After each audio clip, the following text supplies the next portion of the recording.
Welcome, today in front of me Blackview A90 and I'll show you how to unmute ringtone volume on this device.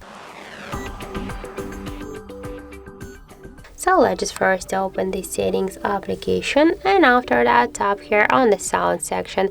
Here you'll see the ringtone volume panel, and now just to unmute your device ringtone you should swipe this white dot with your finger to the right side. Also you can do it by the second way, just press up or down volume button, that doesn't matter, and then click here on the three dots.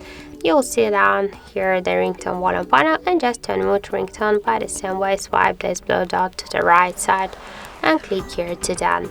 And that's it. So thank you for watching, and if you find this video helpful, don't forget to leave a like, comment and to subscribe our channel.